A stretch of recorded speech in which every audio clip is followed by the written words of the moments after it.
Good morning everybody, bonjour tout le monde. C'est un plaisir d'être de retour à Genève. Happy to be back in Geneva. I left Geneva many years ago, but happy to be back.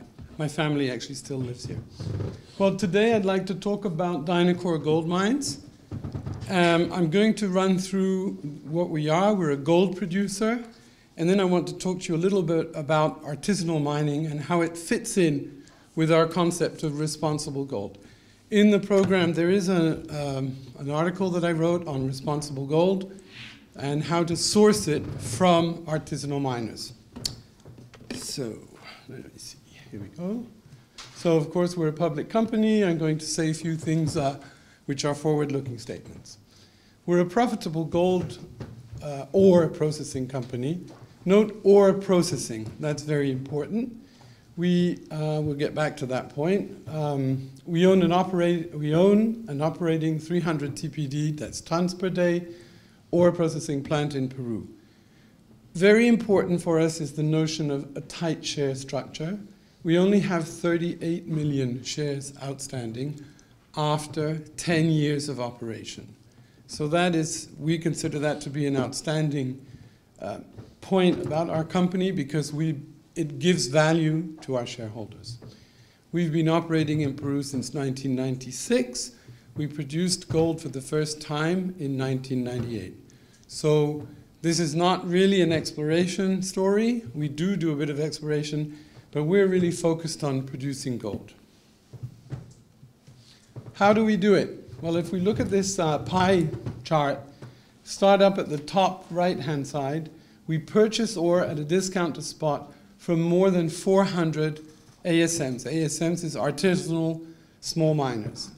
They all are government registered. As all of you know, and we'll get back to that point, artisanal mining has different sides to it. An informal side where you can find illegal miners, and a formalized side in the whole world, but in Peru in particular, where there's a process of formalization. So we buy the ore, we process the ore within about 10 days, and then we deliver gold doré bars to our Swiss buyer. He's actually not located in Peru. Well, he has an office in Peru, but our Swiss buyer is PX Pressinox, which is in La Chaux-de-Fonds, which is the leading Swiss supplier to the jewelry and watchmaking sector in the whole of La Chaux-de-Fonds and Neuchâtel. And now we have become really #1 producer of responsible gold, and I'll get back to what that is, in Peru. We have a proven track record. That's very important. I like to insist on this. Even though gold has come down, as all of you know, we have 26 consecutive quarterly quarterly profits during this very volatile gold market. 18 years of gold processing, 59% increase in gold production in the last 5 years, approximately a 17% margin, gross margin on our gold production for the last 5 years, and a 222% increase in the stock price for the last 5 years. Long-term strategy, I want to go quickly because I need to get to the responsible gold and artisanal mining. We now focus on really building the most efficient and the largest gold processing plant in Peru. We want to grow our ore processing by at least 100% in the next 3 years. And we want to become, we're already #2, but we want to become #1 leader in Peru. We're #1 leader in responsible gold, but we do have competitors in Peru that produce gold from ore that they purchase, not necessarily a mine. Always remember that I'm referring to processing and not just simply a mine. This is where we are currently at 78,000 ounces, the first purple bar, and this is where we want to go in the next 2 to 3 years. Our plant is located in southern Peru, in the very heart of one of the most richest and prolific gold-producing areas in Peru. All these little squares are concessions that belong to small artisanal miners. Green ones are not in operation and the active ones are in purple. We consider that it's been calculated that only about 1.4% of the gold present in this area has actually been extracted. So we have many years ahead of us. And we'll jump this one. Current financial situation is, I just want to draw your attention to the bottom of this. Cash on hand in the bank is now standing at $10 million, and gold production as of the 30th of September was 56,000 ounces, but it's going to reach 80,000 by the end of the year. Capital structure, as I mentioned before, very few shares outstanding, no warrants, cash on hand, $10 million. Okay, now I want to turn to artisanal miners, which is the heart of our process. I want to say a few words about artisanal mining in the world. What are the problems with artisanal mining, and how, more importantly, can you source responsible gold from artisanal sources? Let's just have a brief look at what is artisanal mining in the world. Is it? It is working, yeah. There are about 15 million, there are different estimates, 15 million artisanal miners in the world. There are women that take part in certain countries, not in Peru, in artisanal mining. There are miners in Africa in particular that are involved in artisanal mining. The number of persons whose livelihoods depend on artisanal mining is about 100 million throughout the world. So it's a significant number of people that actually depend on the artisanal mining sector. Annual artisanal gold production is about 330 tons, which is about 10 to 15% of the world production. It's always very difficult to estimate this because a large part of artisanal mining is illegal and goes through channels which are difficult to measure. For instance, Bolivia is the fourth largest exporter of gold in South America. They hardly have any mines. How can they do that? Well, they do it because illegal gold comes out of Peru and goes to Bolivia and is exported. Why is that? Because the conditions to export gold out of Peru are very strict. And the number of countries where artisanal mining is found is about 80. Okay. Artisanal mining, essentially, in most cases, is an informal sector.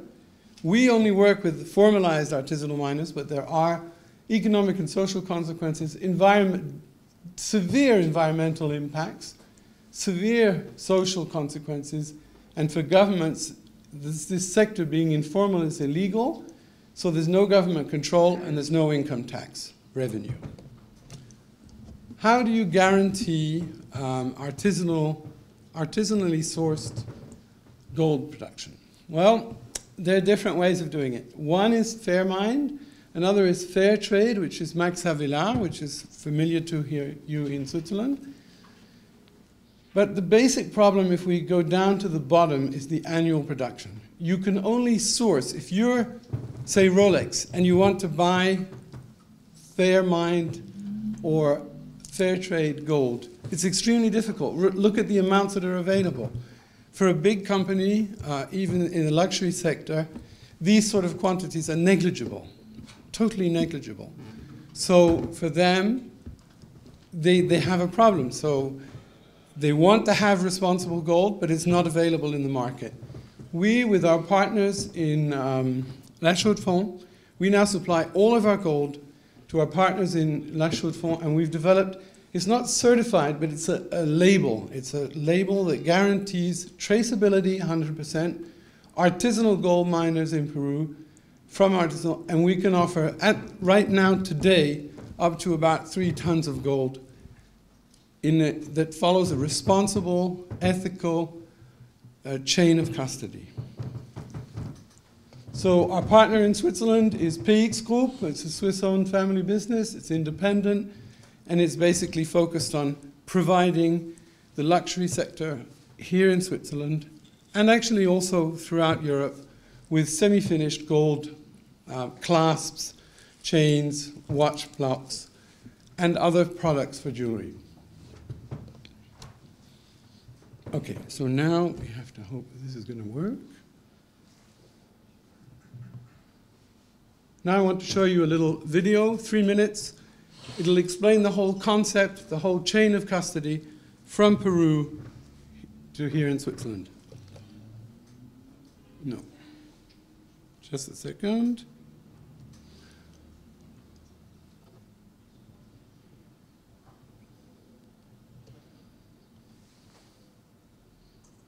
Sound? Oh, it's okay. This is the story of the PX Impact Gold, produced by Peruvian artisanal miners. Sold under the PX Impact name, it directly benefits the people who mine it. Join us on the journey of responsible gold.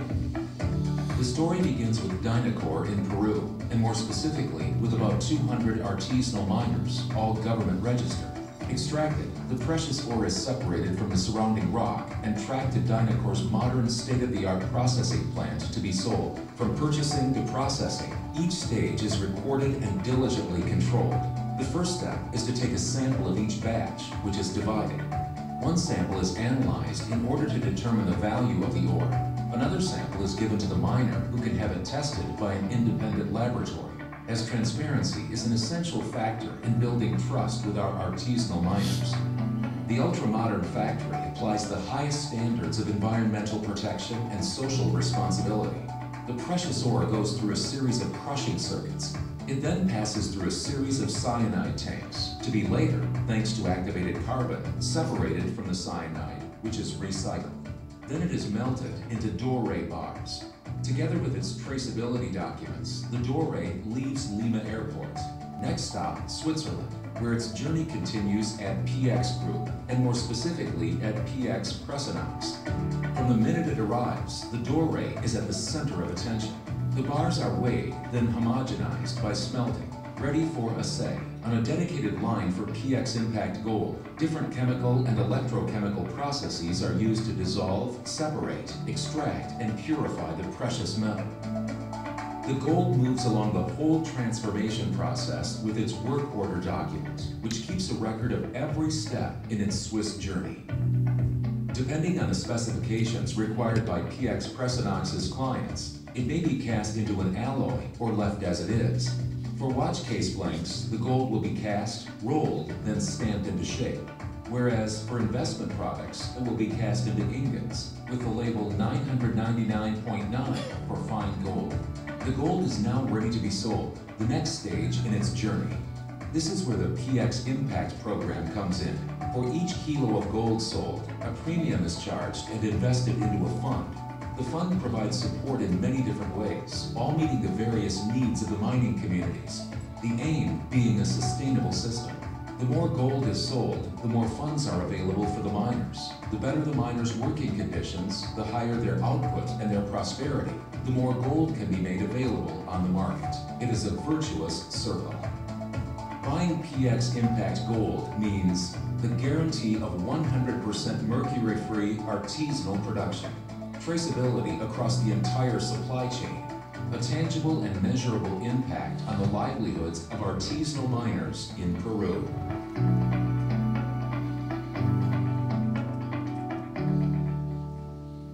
Well, I hope that has explained the concept. Perhaps I'd like to add 1 or 2 additional points. If we look at point number 1, we buy ore from more than 400 different artisanal miners. That obviously, when you move to point number 2, represents a challenge, because a lot of that ore is obviously very different. It comes from all over Peru, from the north to the south, to west and east, and it can be oxidized, it can be reduced, it can have copper content, and it can have arsenic, and we have to find a good way of mixing it all together as a head grade into our plant.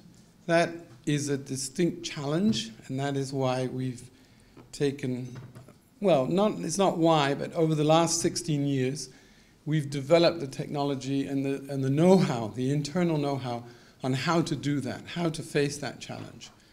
When the truck arrives, as you saw, the miner will be paid within 2 days.